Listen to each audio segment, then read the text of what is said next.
Okay, अस्तिको क्लासमा हामीले के पढेका थियौँ भन्दाखेरि न्युमेरिकलहरू हेरेका थियौँ है। के क्वेसन छ न्युमेरिकलहरूमा? जुन च्याप्टर 4 को न्युमेरिकलहरू छ त्यसमा के क्वेसन छ?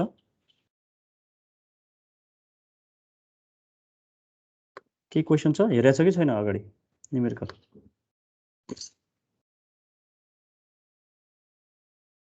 के क्वेसन छ?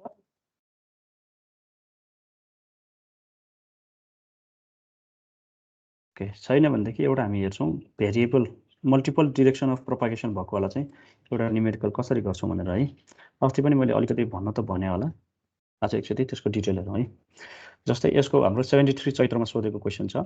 An electromagnetic wave travels in free space with the electric field component E vector equals to 15 AY cap minus 5 AZ cap.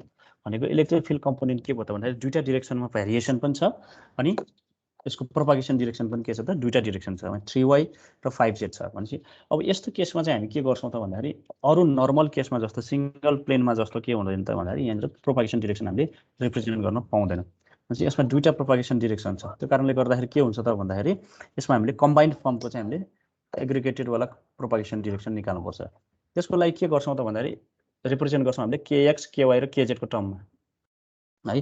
अब केएक्स केवाई केजेड भनेको के हो त भन्दाखेरि केएक्स भनेको चाहिँ कोफिसियन्ट, जस्तै यहाँनिर omega T minus 3y plus 5z छ होइन, यहाँनिर चाहिँ बिचमा के छैन त एक्स कम्पोनेन्ट छैन भनेपछि एक्सको चाहिँ के छैन भन्दाखेरि कम्पोनेन्ट छैन, त्यो कारणले गर्दाखेरि केएक्स भनेको 0 भयो है, केएक्स भनेको 0 भयो। त्यस पछाडि वाईको कम्पोनेन्ट कति छ त -3 छ। अब हामी के गर्छौँ त भन्दाखेरि यहाँको साइन हेर्छौँ, पोजिटिभ साइन छ कि नेगेटिभ साइन छ?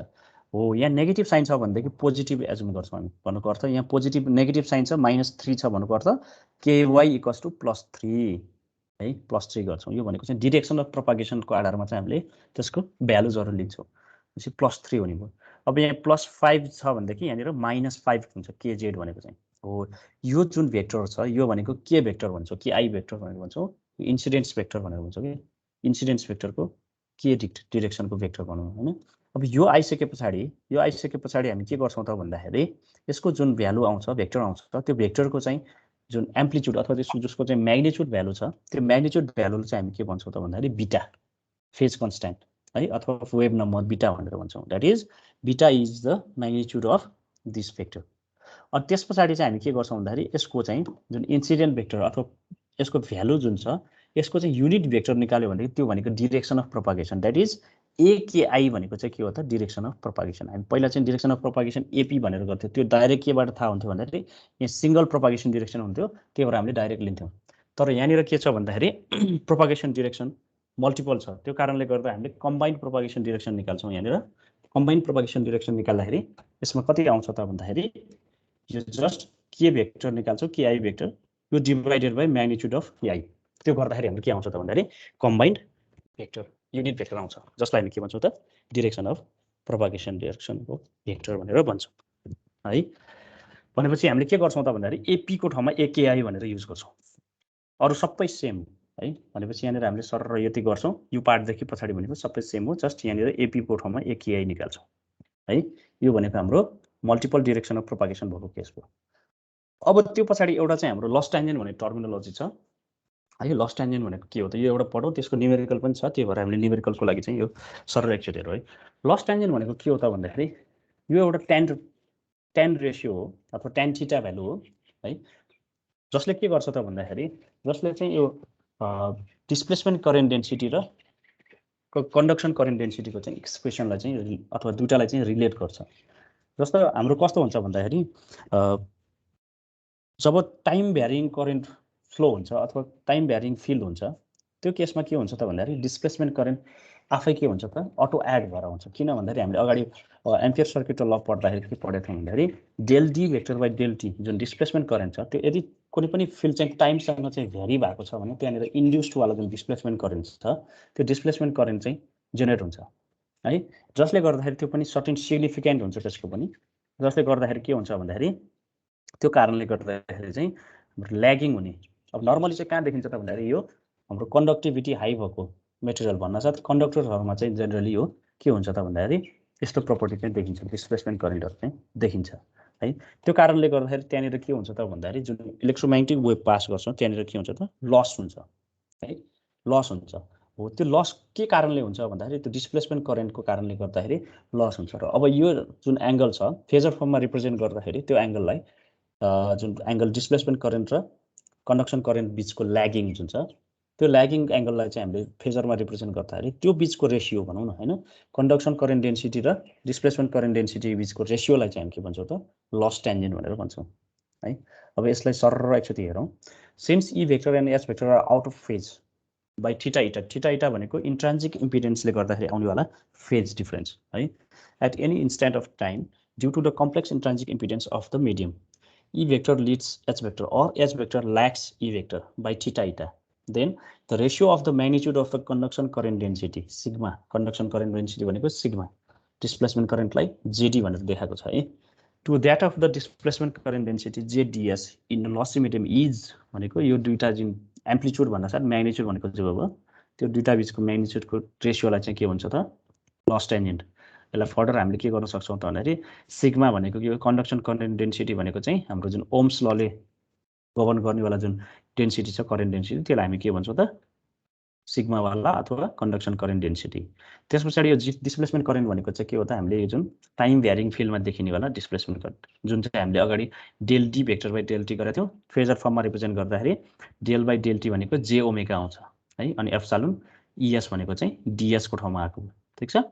सिग्मा इएस डिभाइडेड बाई यो गर्यो यो भनेको टोटल कति हुन्छ त भन्दाखेरि sigma by omega epsilon that is the formula sigma by omega epsilon equals to tan theta equals to amplitude of J sigma divided by amplitude of JD is called loss tangent है। यो formula use गरेर हामीले के गर्छौँ त भन्दाखेरि numerical गर्छौँ। अब एक्जाममा सर्ट नोट्समा चाहिँ के सोधेको छ भन्दाखेरि अथवा एक्सप्लेन भनेर लस टेन्जेन्टको चाहिँ सानो सोधेको छ है। अब यसमा के गर्छौँ त भन्दाखेरि लस टेन्जेन्टको डेफिनेसन लेख्छौँ त्यस पछाडि यो ट्रायङ्गल जुन छ भर्टिकल डिरेक्सनमा कन्डक्सन करेन्ट अनि यो होरिजेन्टल डिरेक्सनमा के छ त सरी भर्टिकल डिरेक्सनमा डिस्प्लेसमेन्ट करेन्ट होरिजेन्टल डिरेक्सनमा चाहिँ के छ त कन्डक्सन करेन्ट भनेपछि यो टोटल चाहिँ के हो त भन्दाखेरि यहाँनिर बिचमा रिजल्टेन्ट भेक्टर भयो यो चाहिँ रिप्रेजेन्ट गर्छौँ। यो रिप्रेजेन्ट गरिसकेपछि यो फेजर फर्म भयो रिप्रेजेन्ट गरिसके पछाडि हामीले यो डेरिभेसन्सको पार्ट हल्का लेखिदिन्छौँ है। When tan theta is known as the loss tangent and theta is called loss angle भनेर भन्छौँ है। Loss angle of the medium जसले गर्दा त्यो लस एङ्गल भनेको कस्तो त भन्दाखेरि त्यो मिडियममा हुने चाहिँ जुन ल्यागिङ छ त्यो चाहिँ यो कारणले गर्दाखेरि देखिने। Although the time of demarcation between good conductors and lossy electric is not easy to make, tan theta or theta may be used to determine how lossy a medium is. भनेको loss टेन्जेन्टले के दिन्छ त भन्दाखेरि यो medium चाहिँ कति लसी छ त अथवा कति लेभलमा चाहिँ त्यो लस छ त त्यो मिडियममा भन्ने कुरो चाहिँ यो tan थीटाले चाहिँ प्रोभाइड गर्छ अथवा थीटा एङ्गलले चाहिँ के गर्छ त एउटा गभर्न गर्ने काम गर्छ ठिक छ। A medium is said to be a good conductor, or lossless or perfect dielectric if tan theta is very small. भनेको tan थीटा सानो भयो भने के हुन्छ त sigma is very very smaller than omega epsilon हैन। Sigma is very very smaller than omega epsilon that is sigma very very smaller than omega epsilon. यो भनेको हामीले कहिले कन्सिडर गरेको थियौँ भन्दाखेरि पर्फेक्ट डाइलेक्ट्रिक अथवा लसलेस डाइलेक्ट्रिकको केसमा हामीले कन्सिडर गरेको थियौँ होइन। त्यसपछि अर अ गुड कन्डक्टर भनेको sigma is very very greater than omega epsilon or infinite भनेको थ्योरिटिकली हामीले कन्डक्टरको भ्यालु चाहिँ कन्डक्टिभिटीको भ्यालु के गर्छौँ त कन्डक्टरमा इन्फाइनाइट एज्युम गर्छौँ होइन। हो यस्तो भयो भने हामी के भन्छौँ त त्यसलाई गुड कन्डक्टर भनेर भन्छौँ। अब यसमा चाहिँ डिपेन्ड्स अन फ्रिक्वेन्सी अफ अपरेसनमा पनि डिपेन्ड हुन्छ। अब यो दुईवटा जुन फर्मुला छ यो फर्मुला युज गरेर चाहिँ हामी के गर्छौँ त भन्दाखेरि हामी न्युमेरिकल सल्भ गर्छौँ। जस्तै न्युमेरिकल कस्तो खाले टाइपको आउँछ भन्दाखेरि यसमा हेरौँ है यस्तो टाइपको आउँछ।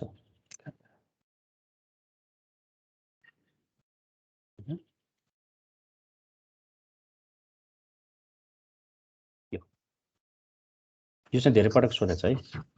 Find the amplitude of displacement current density inside a typical metallic conductor where F equals to 1 kilohertz, sigma equals to 5 into 10 to the power 7 mho per meter, epsilon R equals to 1, and the conduction current density is given by this.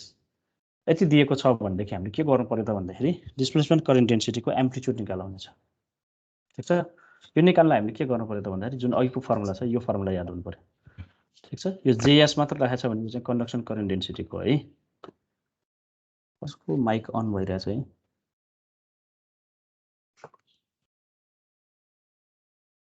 एकजनाको mic on भइरहेछ। मेरो रहेछ sir मैले थाहा नै थिएन बन्द गरेँ। ओके ओके गुड गुड ल भनेपछि यहाँनिर के हुन्छ त भन्दाखेरि कन्डक्सन करेन्ट डेन्सिटीको जेडिएस होइन, यो चाहिँ सिग्मा जे सिग्मा एस पनि लेखिन्छ। अब यसलाई लेखिएन भनेदेखि चाहिँ जेडिएस पनि लेखिन्छ है। नर्मल जे भेक्टर भनेको चाहिँ कन्डक्सन करेन्ट डेन्सिटी हुन्छ, अनि डिस्प्लेसमेन्ट करेन्ट डेन्सिटीलाई चाहिँ जहिले पनि जेडी अथवा अस्ति हामीले जी भेक्टर भनेर रिप्रेजेन्ट गरेको थियो नि होइन, त्यो चाहिँ लेखिन्छ है, जी भनेर अथवा जेडी भनेर रिप्रेजेन्ट गरिन्छ।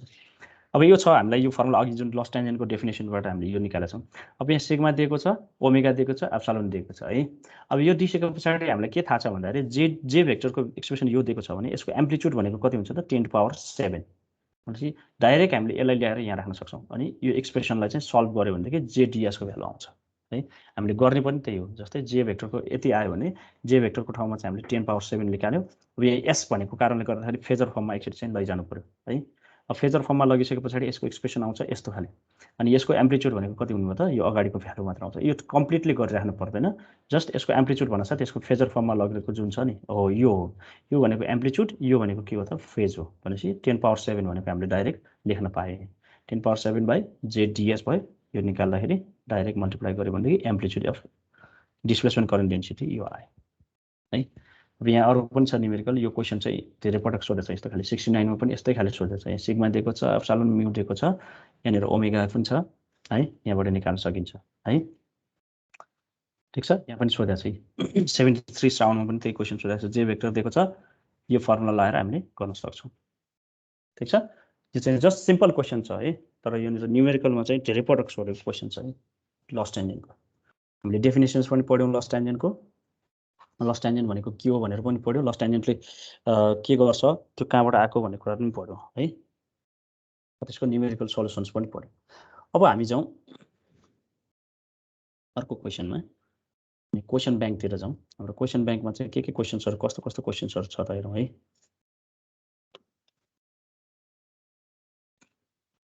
सर र क्वेसन ब्याङ्क हेरौँ, त्यस पछाडि हाम्रो अर्को क्लासमा गर्छौँ। आज एक पिरियड मात्र भएको भएर मैले लामो गरिनँ। पावर एन्ड पोइन्टिङ भेक्टर भन्छ, हामीले इलेक्ट्रोम्याग्नेटिक वेभको पावर निकाल्नलाई कुन फर्मुला युज गर्छौँ भनेर त्यसमा पढ्छौँ। त्यस पछाडि चाहिँ पोइन्टिङ भेक्टर भन्ने छ एउटा टर्मिनोलोजी, त्यो पोइन्टिङ भेक्टरको चाहिँ डेरिभेसन्स छ। अनि त्यस पछाडि चाहिँ वेभहरूको रिफ्लेक्सन्सको पार्ट छ है। कुनै पनि प्लेन वेभ चाहिँ नर्मल इन्सिडेन्स गर्यो, नर्मल इन्सिडेन्स गरेको भनेको perpendicular to the plane of incidence, plane of इन्सिडेन्ससँग चाहिँ पर्पेन्डिकुलर डिरेक्सनमा चाहिँ प्रोपागेसन डिरेक्सन चाहिँ छ भनेदेखि त्यसलाई हामी के भन्छौँ नर्मल इन्सिडेन्स भनेर भन्छौँ है। नर्मल इन्सिडेन्स भएको छ भनेदेखि त्यसको रिफ्लेक्सन कस्तो टाइपको हुन्छ, त्यस पछाडि रिफ्लेक्सन भयो भने त्यसमा के हुन्छ त रिफ्लेक्सन कोफिसियन्ट भन्ने हुन्छ है। रिफ्लेक्सन कोफिसियन्ट कति हुन्छ, अनि अर्को रिफ्लेक्सन भयो भनेदेखि के हुन्छ त ट्रान्समिसन हुन्छ, सर्टेन वेभ चाहिँ सर्टेन वेभ के हुन्छ त ट्रान्समिट हुन्छ त्यहाँबाट। भनेपछि त्यो ट्रान्समिसन कोफिसियन्ट कति हुन्छ होइन, त्यो निकाल्नुपर्छ, हामीले फर्मुला डिराइभ गर्नुपर्छ तिनीहरूको लागि। त्यस पछाडि त्यहाँनिर के हुन्छ त भन्दाखेरि कुनै पनि वेभ चाहिँ कुनै मिडियम एउटा मिडियमबाट अर्को मिडियममा जाँदाखेरि त्यसले के देख्छ त भन्दाखेरि त्यहाँनिर इन्ट्रान्जिक इम्पिडेन्स देख्छ है, जसलाई हामी इनपुट इन्ट्रान्जिक इम्पिडेन्स, त्यो भनेको चाहिँ भित्रको सबै इम्पिडेन्सहरूको चाहिँ एग्रिगेटेड फर्म चाहिँ देख्छ त्यसले, जसलाई हामी इनपुट इन्ट्रान्जिक इम्पिडेन्स भनेर भन्छौँ है। तिमीहरूले अब सायद पावरमा पढ्यो भने, पावर सिस्टममा पढ्यो भने त्यस्तो खाले आउँछ है, इनपुट इम्पिडेन्स भनेर भन्छौँ कि। पछि ट्रान्समिसन लाइनमा हामी पढ्नुपर्छ च्याप्टर 5 मा। इनपुट इम्पिडेन्स भनेको चाहिँ त्यहाँभित्र जे जति सिस्टमहरू छ जुन ट्रान्समिसन लाइनभन्दा पछाडि लोडतिरको सबैको चाहिँ एग्रिगेटेडवाला जुन इम्पिडेन्स छ त्यसलाई हामी इनपुट इम्पिडेन्स भने जस्तै यहाँ पनि के हुन्छ त इनपुट इन्ट्रान्जिक इम्पिडेन्स मिडियमको केसमा चाहिँ है, त्यस्तो खाले आउँछ। त्यो भनेको के हो भन्ने हुन्छ। अनि जस्तो त्यस पछाडि चाहिँ अर्कोमा चाहिँ वेभ चाहिँ प्लेन वेभ चाहिँ नर्मल इन्सिडेन्स भयो भने रिफ्लेक्ट भयो के हुन्छ त भन्दाखेरि रिफ्लेक्टेड वेभ र त्यो नर्मल इन्सिडेन्ट वेभ चाहिँ के हुन्छ त एकअर्कामा एकै ठाउँमा चाहिँ के हुन्छ त बस्न सक्छ। कस्तो भएर त भन्दाखेरि सेम फेजमा बस्यो भनेदेखि के हुन्छ त भन्दाखेरि त्यो वेभ चाहिँ कम्बाइन भएर एउटा स्ट्यान्डिङ वेभ भन्छ है। स्ट्यान्डिङ वेभ भनेको यताबाट गएको जस्तो उता पनि गएको जस्तो देखिन्छ, तर त्यो एक्चुअल चाहिँ नट मुभिङ जस्तो देखिन्छ क्या। स्ट्यान्डिङ भनेको चुप्प लाएर बसे जस्तो देखिन्छ है। त्यस्तो खाले वेभलाई हामी स्ट्यान्डिङ वेभ भनेर भन्छौँ। त्यसको चाहिँ हाम्रो रेसियोहरू कति कति हुन्छ भन्ने कुरा हामी निकाल्छौँ स्ट्यान्डिङ वेभ रेसियो भनेर है। त्यो भ्यालुजहरू पनि सेयर गर्नुभयो स्क्रिन होइन, अहिले सेयर गरेको छैन मैले, सर र भन्दै मात्र छु। अहिले हामी क्वेसनहरू त्यो हामी पछाडि पढ्ने कुराहरू भन्दैछु कि, त्यो क्वेसन्सहरू चाहिँ यहाँ बिचबिचमा हामीले क्वेसन ब्याङ्क हेर्दाखेरि त्यो पनि आउँछ रिफ्लेक्सन्सको कुराहरू। अनि त्यसमा चाहिँ रिफ्लेक्सको कोफिसियन्ट, ट्रान्समिसन कोफिसियन्ट, अनि त्यो स्ट्यान्डिङ वेभ रेसियो, त्यसको चाहिँ एक्सप्रेसनहरू एक्जाममा धेरै पटक सोधेछ। त्यो गरिसके पछाडि चाहिँ हाम्रो च्याप्टर 4 सकिन्छ है। अर्को चाहिँ अब्लिक इन्सिडेन्स भन्ने छ, त्यो अब्लिक इन्सिडेन्स चाहिँ हामीलाई पर्दैन है। त्यो चाहिँ तिमीले आफैले हेर्ने। सर अब्लिक भनेको चाहिँ इन्सिडेन्स प्लेनसँग चाहिँ सर्टेन एङ्गल बनाएर चाहिँ सर्टेन डिग्री एङ्गल बनाएर चाहिँ वेब इन्सिडेन्ट भएको छ भने त्यसलाई हामीले अब्लिक इन्सिडेन्ट भन्छौँ है। त्यो पछि पढ्छौँ, तर त्यो नर्मली चाहिँदैन। अब्लिक इन्सिडेन्ट्सको चाहिँ म पढाउँदिनँ होला सर, र तिमीहरूले नोट्समा छ तर आफैले पढ्दा हुन्छ है। ल, धेरै कुराहरू हामीले पढिसकेका छौँ च्याप्टर 4 को। अब सरसर एकचोटि न्युमेरिकलहरू हेरौँ त। यसमा हामीले पढेको अहिले कति नम्बरसम्म पढ्यो भन्दाखेरि हामीले 9 मार्क्सको क्वेसनसम्म पढ्यौँ है। टोटल 12वटा क्वेसनमा 9वटा क्वेसनसम्म हामीले पढिसकेका छौँ। ठिक छ, धेरै पढिसक्यौँ हामीले। च्याप्टर 8 र 9 भनेको के हो त भन्दाखेरि 8, 9, 10 अब मैले पहिला पनि कुरा गरेको थिएँ। 1 मार्क्स 1 च्याप्टर क्वेसन नम्बर 1 भनेको के हो त भन्दाखेरि फर्स्ट च्याप्टरको। क्वेसन नम्बर 2 भनेको 2, 3, 4 भनेको चाहिँ के हो त च्याप्टर 2 को। अनि 5, 6 भनेको चाहिँ च्याप्टर 3 को। अनि 7, 8, 9 भनेको चाहिँ च्याप्टर 4 को। 10 च्याप्टर 5 को। 11 च्याप्टर 6, 12 भनेको च्याप्टर 7 को है। त्यसरी आउँछ क्वेसन अहिलेसम्म ट्रेन्ड। ठिक छ, भनेपछि हामीले अहिले हेरेको भनेको च्याप्टर 4 को क्वेसन्सहरू 7, 8 र 9 मा आउँछ है। अब 7 मा क्वेसन के छ, फाइन्ड द क्यापेसिटेन्स। यो 7 चाहिँ के छ त भन्दाखेरि अगाडिको पनि सोधेछ, यो भनेको च्याप्टर 3 बाट सोधेछ। अब 8 मा के छ त भन्दाखेरि कहिलेकाहीँ यो यस्तो हुनसक्छ, कस्तो भन्दाखेरि त्यो क्वेसन चाहिँ यताउता पर्न सक्छ है, मार्किङ चाहिँ। अब एक्चुअल 20 मार्क्स भनेको चाहिँ च्याप्टर 4 लाई भनेको छ, च्याप्टर 3 मा चाहिँ 16 मार्क्स भनेको छ। त्यो कहिलेकाहीँ चाहिँ तलमाथि पारिदिएको हुन्छ कि है। अब यहाँनिर हेरौँ त 5, 6 र 7 तिनटै के छ त, होइन फेरि 7 चाहिँ क्यापेसिटेन्स अफ स्फेरिकल क्यापेसिटेन्स। यो भनेको कहाँबाट यो माथिको जम्प भएर आएछ है, च्याप्टर 2 को चाहिँ जम्प भएर आएछ 7 मा। ल ओके, यसलाई छोड्छौँ। Write the point form of Maxwell equation in phasor form. Phasor डोमेनमा चाहिँ लेख भने चाहिँ हामीले फेजरको 4वटा इक्वेसन एक्सप्रेस गरेको छ। पोइन्ट फर्म भनेको छ डेल्टा फर्मुला भएको होला, डेल फर्म भएको है। त्यो फर्मलाई हामी के भन्छौँ त, point form of Maxwell equation. त्यो लेखिदिनु पर्यो। use these equations to derive the magnetic field component of a uniform plane wave traveling in the perfect dielectric. भनेपछि lossless medium, perfect dielectric means lossless, अथवा good dielectric भने पनि lossless mediumमा चाहिँ travel गर्दाखेरिको त्यसको equation derive गर भन्ने सकिन्छ है। तिमीहरूलाई असाइनमेन्ट दिएको छु, त्यही अनुसार गर्ने हो। अब 9 नम्बरमा के क्वेसन छ, EZT भनेको यो टाइम डोमेनको चाहिँ इलेक्ट्रिक फिल्ड इन्टेन्सिटीको एक्सप्रेसन छ, अनि म्याग्नेटिक फिल्ड इन्टेन्सिटीको एक्सप्रेसन छ। ल यो एउटा गरौँ त। ल किन कुरा, ल यो एउटा गरौँ त। ल 9 नम्बरको क्वेसन एउटा गरौँ ल। क्वेसन रिपिटेडली मैले भनिराख्नुभन्दा तिमीले एउटा सोल्युसन गरौँ भने सजिलो हुन्थ्यो। 9 को सोल्युसन गरौँ त, कसरी गर्ने ल। सारौँ त क्वेसन।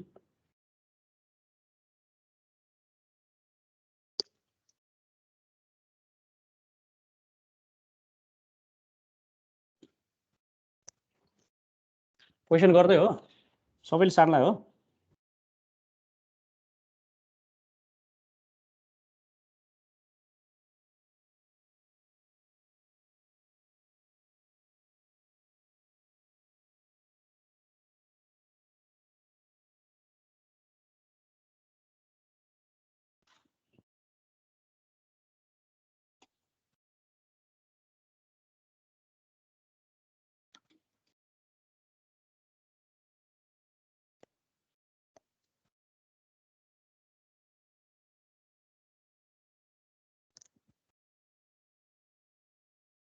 क्वेसन सार्दै हो सबैले? यस सर। ओके, ल यो एउटा गरौँ ल।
बिटाको भ्यालु कति आयो?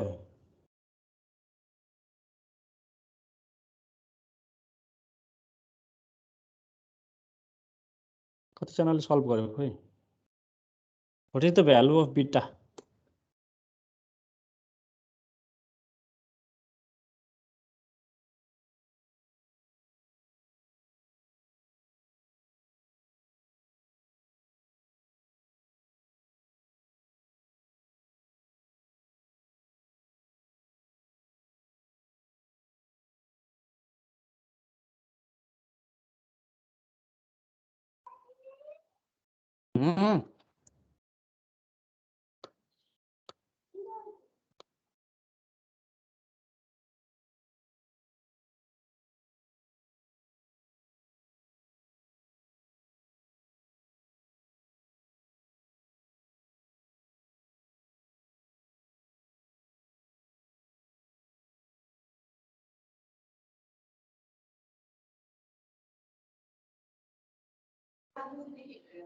भ्यालु कति आयो खै?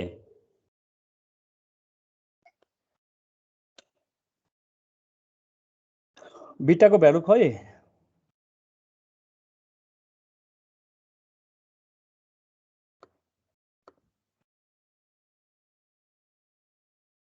अविनाश हजुर सर गर्दैछु। बिटाको भ्यालु आएको छैन?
ल म अलिकति भनिदिन्छु है, तिमीहरूले निकाल्न के गर्यो।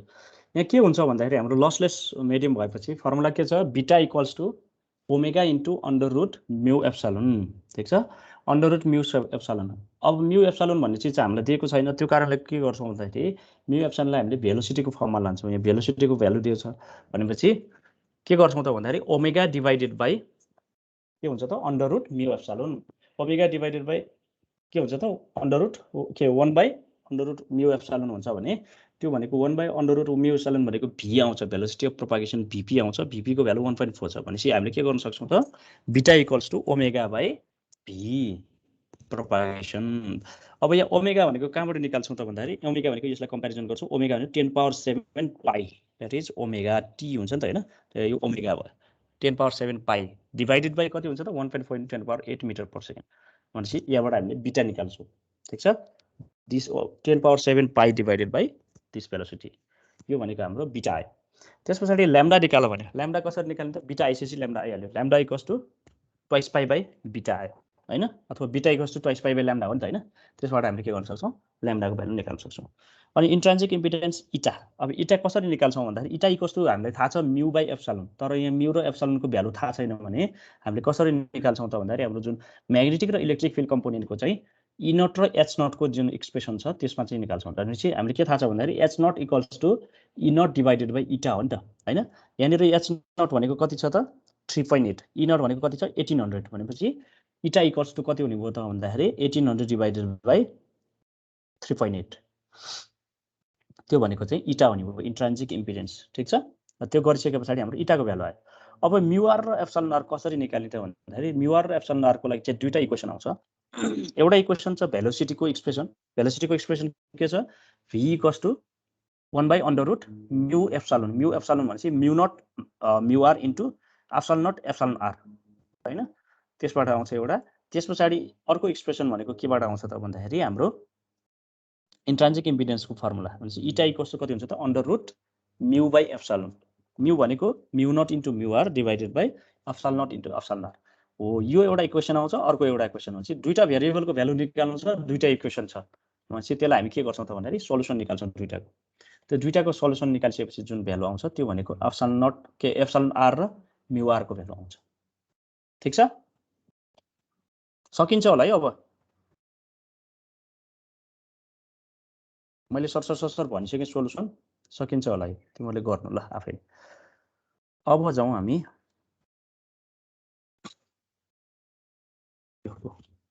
2076 असोजमा अब यहाँ के सोधेको छ त भन्दाखेरि हेरौँ त यहाँनिर establish the relation for Helmholtz equation for electromagnetic wave propagation यो भनेको ई भेक्टर र एच भेक्टर निकाल्ने हो पोइन्टिङ भेक्टरको आछ यसमा थ्योरी आएको रहेछ यसमा पोइन्टिङ भेक्टर हामी पछाडी पढ्छौं है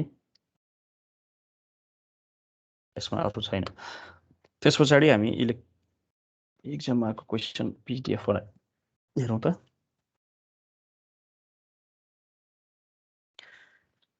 8 नम्बरमा चाहिँ पर्फेक्ट डाइलेक्ट्रिक मिडियममा चाहिँ इक्वेसन निकाल्नु भनेछ 9 नम्बरमा हेरौँ त भेलोसिटी अफ प्रोपागेसन निकाल्नु भनेछ उसले फ्रिक्वेन्सी दिएको छ अनि एच नट दिएको छ हैन लसलेस मिडियम भनेको छ एप्सिलन आर र म्यू आर पनि दिएको छ भनेपछि भेलोसिटी v निकाल रे भेलोसिटी v कसरी निकाल्ने v कसरी निकाल्ने v इक्वल्स टु व्हाट यहाँ त सजिलो छ नि म्यू र एप्सिलन दिएको छ भनेपछि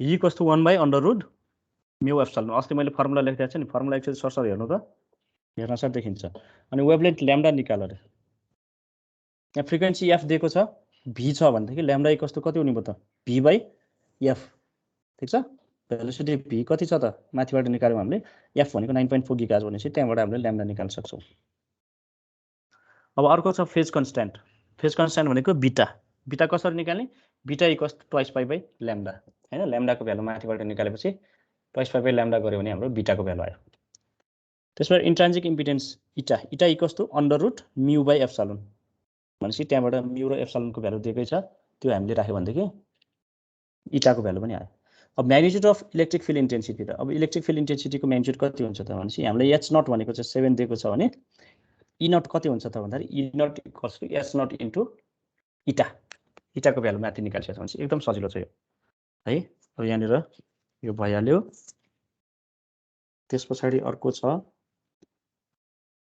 यसमा फ्याराडेज लको आछ त्यसपछि एक्सप्रेसन यो चाहिँ के छ त भन्दाखेरि reflection of uniform plane waves by normal incidence reflection coefficient र ट्रान्समिसन कोएफिसिएन्टको चाहिँ फर्मुला डेराइभ गरौँ भनेछ यो चाहिँ हामी नेक्स्ट क्लासमा पढ्छौं अब यहाँ पनि त्यही छ लसी डाइलेक्ट्रिक मिडियम छ भनेदेखि प्रोपागेसन कन्स्ट्यान्ट गामाको भ्यालु निकाल्यो भने यसमा प्रोपागेसन कन्स्ट्यान्ट भनेको माइनस गामा यहाँ दिएको छ नि यो गामाको भ्यालु त्यसको भ्यालु निकाल्यो भने गामा इक्वल्स टु के हो त अल्फा प्लस जे बीटा अब यहाँनिर प्रोपागेसनको डाइरेक्सन कता छ त भन्दाखेरि पोजिटिभ ax क्याप किन माइनस गामा x आछ हैन पोजिटिभ ax क्याप भनेको चाहिँ के हो त्यसको प्रोपागेसन डाइरेक्सन भेरिएसनको डाइरेक्सन के छ त इलेक्ट्रिक फिल्ड इन्टेन्सिटीको az को डाइरेक्सनमा भेरी भएको छ ठीक छ है भनेपछि अब प्रोपागेसन कन्स्ट्यान्ट कसरी निकाल्ने त भन्दाखेरि हामीले अल्फा प्लस जे बीटा अल्फाको भ्यालु निकाल्छौं बीटाको भ्यालु निकाल्छौं त्यसलाई हामी के गर्छौं त फाइनली सब्स्टिट्युट गर्छौं अब अल्फाको यहाँनिर हेरौँ त अल्फाको भ्यालु कति निकाल्ने त कसरी निकाल्ने त भन्दाखेरि यो के हो त भन्दाखेरि लस्सी डाइलेक्ट्रिक मिडियम छ लस्सी हुनासाथ हाम्रो के हुने भयो त भन्दाखेरि alpha value does not equal to 0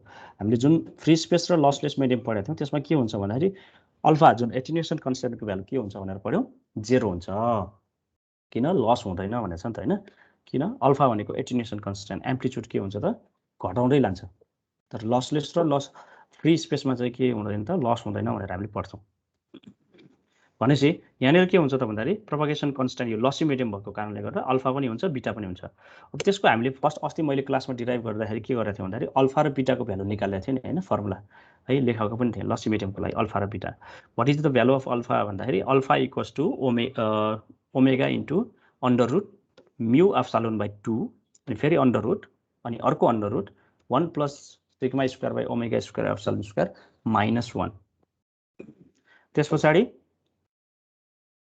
+1 गर्यो भने के आउँछ त बीटाको भ्यालु आउँछ भने त्यो दुईटाबाट सरसर हामीले भ्यालु निकाल्न सक्छौं कसरी ओमेगाको भ्यालु हामीले दिएकै छ f दिएपछि ट्वाइस बाइ f गरेर त्यसपछि सिग्माको भ्यालु दिएकै छ है अनि अर्को omega epsilon sigma by omega epsilon त हो नि हैन फर्मुलामा भनेपछि म्यु एप्सिलन पनि दिएकै छ भनेपछि सबै चिज हामीले के गर्न सक्छौँ निकाल्न सक्छौँ अल्फा र बीटा निक्लिन्छ त्यो भ्यालु राख्यो भने प्रोपागेसन कन्स्ट्यान्ट गामाको भ्यालु आउँछ त्यसपछि वेभलेन्थ ल्याम्डाको भ्यालु निकाल्यो ल्याम्डाको भ्यालु निकाल्न के गर्नु पर्यो त भन्दाखेरि beta equals to twice pi by lambda हुन्छ beta equals to twice pi by lambda भएपछि lambda equals to twice pi by beta गरेर हामीले के गर्न सक्छौँ त निकाल्न सक्छौँ अब एचएस भेक्टर निकाल्न भनेको छ इएस त्यो भनेदेखि ई नट भनेको 6 आयो 6 डिभाइडेड बाई इटा इटा भनेको कति हुन्छ त अन्डर रुट म्यु बाई एप्सिलन गर्यो भनेदेखि इटा नट आउँछ इटाको भ्यालुले मल्टिप्लाई गरेपछि सरी डिभाइड गरेपछि त्यो एच नट आउँछ अनि त्यो डिरेक्सनको लागि हामी के गर्छौँ त प्रोपागेसन डिरेक्सन गरेर त्यसको क्रस प्रडक्ट निकालेर हामीले एएच भेक्टरको डिरेक्सन निकाल्छौँ सजिलो छ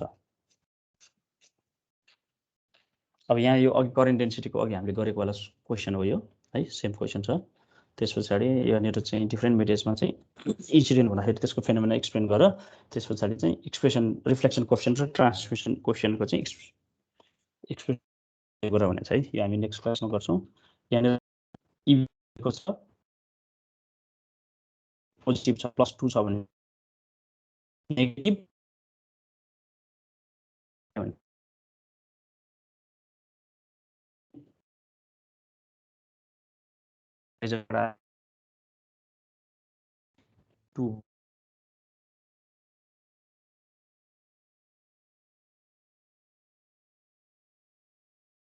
ओमेगा भनेको 10^8 आकै छ बीटा भनेको हामीले माथिबाट निकाल्नु 2 भनेर that is 0.5 × 10^8 metre per second भयो त्यसो रिलेटिभ परमिटिभिटी एप्सिलन आर निकाल्यो भने एप्सिलन आर निकाल्न के गर्नु पर्यो त भन्दाखेरि भेलोसिटीको फर्मुलामा राख्नु पर्यो velocity equals to 1/√μr epsilon R into mu naught into epsilon naught त्योबाट गऱ्यो भने एप्सिलन आर को भ्यालु आउँछ अनि अर्को एउटा बुझ्नुपर्ने हेर है यहाँनिर म्युको भ्यालु कति दिएको छ त भन्दाखेरि नन म्याग्नेटिक भनेको छ है नन म्याग्नेटिक मिडियम भन्नुको अर्थ के हो त भन्दाखेरि म्याग्नेटाइजेसन 0 भएको म्याग्नेटाइजेसन 0 मिनिङ के हो त भन्दाखेरि magnetisation 0 meaning mu R equals to 1 that is mu equals to mu naught यति चाहिँ याद गरौँ है नन म्याग्नेटिक मेटेरियल्स भन्नासाथ म्याग्नेटाइजेसन 0 जसको कारणले गर्दाखेरि के हुन्छ त म्यु इक्वल्स टु म्याग्नेटिक पर्मिएबिलिटी म्यु इक्वल्स टु म्यु नट हुन्छ यो चाहिँ याद गरौँ है त्यस पछाडि एच भेक्टर निकाल्यो भने यो सबै सेम छ सकिन्छ है अब अर्को क्वेसन हेरौँ यहाँ पनि सेम मोसनल इएमएफ र ट्रान्सफर्मर इएमएफ को बारेमा छ स्ट्यान्डिङ वेभ भनेको के हो voltage standing wave current standing wave अब अहिले हामीले पढ्दाखेरि वेभकै आफ्नै स्ट्यान्डिङ वेभ यो चाहिँ के हो भनेर हामी पछाडिको क्लासमा चाहिँ हामी गर्छौँ electric field and magnetic field and SWR of the standing वेभको चाहिँ एसडब्ल्युआर निकाल्नु भनेको छ हैन electromagnetic wave travels in free space with the electric field component E vector equals this हो यो चाहिँ के हो त हाम्रो कम्बिनेसन अफ प्रोपागेसन डिरेक्सन भनेपछि यसको केसमा हामीले के को फर्ममा निकालेर गर्छौँ के आई भेक्टर निकाल्छौँ त्यसको युनिट भेक्टर निकालेर गर्छौँ ठिक छ यो सकिहाल्छ यहाँ पनि सेम यो चाहिँ के गर भन्दाखेरि यो फर्मुलामा चाहिँ यसमा चाहिँ ई भेक्टर निकाल्यो यसबाट भन्नु भने त्यस पछाडि टोटल म्याग्नेटिक फ्लक्स निकाल्दा भने यो सकिन्छ है स्ट्यान्डिङ वेभ रेसियोको डेरिभेसन सोधा छ यहाँ पनि अनि एउटा फर्मुला दिएको छ फाइन्ड द रिफ्लेक्सन कोएफिसिएन्टको फर्मुला हामी पछाडि पढ्छौँ यहाँनिर एच भेक्टर दिएको छ बीटा निकाल बीटा डाइरेक्ट हामीले निकाल्न सक्छौँ बीटाको भ्यालु यहाँ दिएको छैन भनेदेखि के भयो त कम्पेरिजनबाट होइन फर्मुला लगाएर गर्नु पर्यो बीटाको भ्यालुको फर्मुला के हो त फ्री स्पेस भनेको छ भनेपछि फ्री स्पेसमा velocity V equals to C हुन्छ अनि बीटा इक्वल्स टु कति हुन्छ त ओमेगा बाई सी ओमेगाको भ्यालु 10^8 छ डिभाइडेड बाई सी भनेको 3 × 10^8 गर्दाखेरि त्यहाँबाट आउँछ बीटा अनि वेभलेन्थ ल्याम्डा इक्वल्स टु कति हुन्छ 2/5 बीटा सकिहाल्यो अनि EXT भनेको हामीले जस्ट त्यसलाई जुन टाइम डोमेनमा एच भेक्टरको भ्यालु दिएको छ त्यसलाई हामीले ईमा लानु पर्यो भनेपछि यो भनेको एच नट भयो एच नट इन्टु इटा भनेको चाहिँ के हुने भयो त ई नट भयो त्यसरी चाहिँ सर्च लाने लास्टमा चाहिँ त्यो EXT को जुन फर्ममा आएको छ एक्सप्रेसन त्यसमा चाहिँ यो भ्यालु सब्स्टिट्युट गरिदिने एकदम सजिलो छ 8 नम्बरमा पर्फेक्ट डाइलेक्ट्रिक लसलेस मिडियमको लागि चाहिँ निकाल भने यो इक्वेसन 9 नम्बरमा लसलेस चाहिँ भनेको छ लसलेस डाइलेक्ट्रिक मेटेरियल नै भनेको छ त्यसमा सिग्माको भ्यालु 0 भयो त्यसपछि एच भेक्टर चाहिँ दुईटा टुक्रा दिएको छ है अब यसमा चाहिँ ओमेगा निकाल इटा निकाल ई भेक्टर निकाल भनेपछि तिमीले प्र्याक्टिस गर्ने है यो एक्जाममा आएको क्वेसन सबै सोल्युसन गर्ने सेम स्ट्रक्चरमा यहाँनिर पनि के भन्यो भन्दाखेरि इनपुट इम्पिडेन्सको डिराइभ गर भनेको छ यहाँ ई दिएको छ भनेदेखि यहाँ वेभलेन्थ निकाल फ्रिक्वेन्सी निकाल टी निकाल एम्प्लिट्युड अफ एच निकाल सजिलो छ यो अनि यहाँ 10 नम्बरमा पनि सोधेको छ यो लस टेन्जेन्टबाट है। यहाँनिर अर्को छ 7 नम्बरमा मोसनल र ट्रान्सफर्मर इएमएफ भनेको के हो, त्यसको डेरिभेसन पनि लेख। न्युमेरिकल एउटा सोधेको छ, सजिलो छ। त्यसरी ट्रान्सफर्स इलेक्ट्रोम्याग्नेटिक वेभ भनेको के हो भन्दाखेरि मैले अस्ति भनेको थिएँ नि, इलेक्ट्रिक र म्याग्नेटिक फिल्ड कम्पोनेन्ट्सहरू चाहिँ एकअर्कामा पर्पेन्डिकुलर भएर एउटै डिरेक्सनमा प्रोपागेट भएको छ भने त्यसलाई हामी भन्छौँ ट्रान्सफर्स इलेक्ट्रोम्याग्नेटिक वेभ। ट्रान्सफर्सको मिनिङ एकअर्कामा पर्पेन्डिकुलर भन्नु मिल्यो होइन। त्यस पछाडि derive and expression for electric field for the uniform plane wave propagating in perfect dielectric medium भन्नासाथ लसलेस मिडियम, ठिक छ। त्यस पछाडि युनिट प्लेन वेभ यो पनि आयो हामीलाई, फ्रिक्वेन्सी अफ दिस भयो भनेदेखि यो पनि हामीले के गर्न सक्छौँ त, ई भेक्टरलाई चाहिँ एच भेक्टरमा लानु पऱ्यो, अथवा सेकेन्ड केसको लागि चाहिँ एच भेक्टरमा लानु पऱ्यो। फर्स्ट केसको लागि के भनेको छ, ई म्याक्स मात्र निकाल्नु छ भनेदेखि हामीले जुन कस omega T plus 120x plus 30 degree भनेछ त्यसको भ्यालु कहिले म्याक्सिमम हुन्छ त भन्दाखेरि त्यसको भ्यालु 1 भयो भने ईको भ्यालु म्याक्सिमम हुन्छ भनेपछि 1 राख्दाखेरि त्यसको ईको भ्यालु कति हुन्छ त 200 भोल्ट पर मिटर हुन्छ। त्यसपछि फर्स्ट नम्बरको त सकिहाल्यो। सेकेन्ड नम्बरमा एचमा लानु पऱ्यो। एचमा लाँदाखेरि हामीले इटा निकाल्नु पऱ्यो, इन्ट्रान्सिक इम्पिडेन्स इटा निकाल्नु पऱ्यो। इटा इक्वल्स टु कति हुन्छ त √μ/एप्सिलन। अब यहाँ फ्री स्पेस भएको भएर μ0/एप्सिलन इक्वल्स टु 120 पाई और 377 ओम डाइरेक्ट राख्न पाए। सकिन्छ, यो पनि सजिलो छ एकदम। च्याप्टर 4 एकदम सजिलो छ, तिमीहरू धेरै टेन्सन नलिने यसमा। अब यहाँ 8 नम्बरमा electric field intensity E vector given by 30 भन्यो, फेज कन्स्ट्यान्ट बिटा निकाल भने बिटा निकाल्दाखेरि ओमेगा छँदैछ, फ्री स्पेस भन्नासाथ के भयो त भेलोसिटी सी भयो। ओमेगा बाई सी भनेकै बिटा आयो, ल्याम्डा भनेको 2π/, बिटा सकिएको। Magnetic field intensity H vector भनेको कति हुन्छ भनेछ। अब यो पनि सेम ई भेक्टरबाट कन्भर्ट गर्दै गर्दै के गर्नु पऱ्यो, एच भेक्टरमा ल्याउनु पऱ्यो अनि त्यसलाई भ्यालु सब्स्टिट्युट गरिदिनु पऱ्यो। अब यसमा हामी स्किन डेफ्टको चाहिँ पढ्न बाँकी छ। लस टेन्जेन्टको अघि मैले भनिहालेँ रेसियो हो होइन। पोइन्टिङ थ्योरम पनि अर्को क्लासमा हामी पढ्छौँ। यो पनि यहाँ के को भ्यालु निकाल भने चाहिँ यसलाई हामी म्याक्सवेल इक्वेसनको भेरिफाई गर्दै निकाल्छौँ है, के को भ्यालु चाहिँ गरिसकेको हो त्यो चाहिँ। अब 9 नम्बरमा के छ, यसमा पनि सेम कन्डक्सन करेन्ट डेन्सिटी र डिस्प्लेसमेन्ट करेन्ट डेन्सिटीको रेसियो लस टेन्जेन्ट छ। त्यस पछाडि write the Maxwell equations for the time varying field point form as well as integral form भनेपछि पोइन्ट फर्म र इन्टिग्रल फर्म दुइटै लेख अरे है। यो चाहिँ टाइम भ्यारिङ फिल्डको लागि भनेको छ है। टाइम भ्यारिङ फिल्ड भन्नासाथ पछाडिको होला।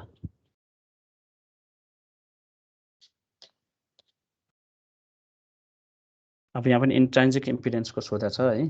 त्यस पछाडि यसमा हेरौँ, electric field and magnetic field component are same phase for the wave propagation perfect dielectric. Lossless मिडियममा चाहिँ दुइटाको फेज के हुन्छ त सेम हुन्छ, लसी मिडियममा मात्र फेज चेन्ज हुन्छ है। यो चाहिँ त्यो हामीले डेरिभेसन गर्दाखेरि पनि देखिन्छ। अब यहाँनिर चाहिँ एउटा लजिकल क्वेसन सोधेको छ है, रिफ्लेक्सनको कन्सेप्ट किन चाहियो भनेर भनेको छ है। वेभ रिफ्लेक्सनको कोएफिसिएन्ट अनि रिफ्लेक्सन कोएफिसिएन्ट र ट्रान्समिसन कोएफिसिएन्टको भ्यालु निकाल्ने अथवा फर्मुला निकाल्ने पनि छ। अर्को यहाँनिर 10 नम्बरमा म्याक्सवेल्स इक्वेसन चाहिँ point and phasor form for time varying field चाहिँ लेख भनेछ। Define the Poynting vector, Poynting vector पनि हामीले पढ्छौँ। त्यस पछाडि सबै त्यस्तै टाइपको क्वेसन छ, मैले हेरिनँ। अब फ्री स्पेसको इक्वेसन सोधेको छ।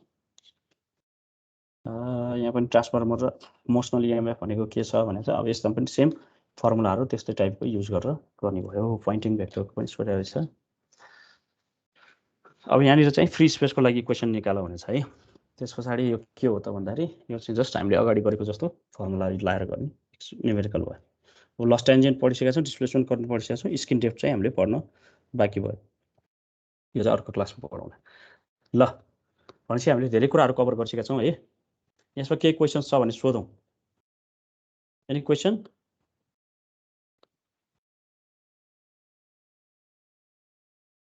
के क्वेसन छ?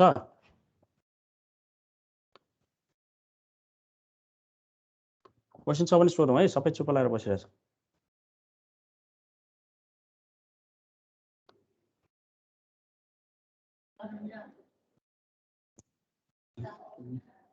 क्वेसन छ भने सोधौँ है।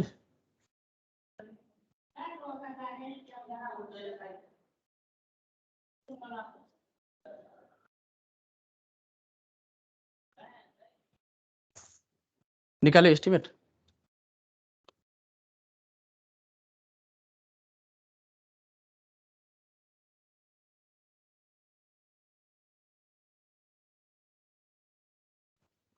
हेलो, के क्वेसन छैन भने आजलाई यति गरौँ है। अब अर्को क्लासमा भेटौँला। Okay, see you, bye by.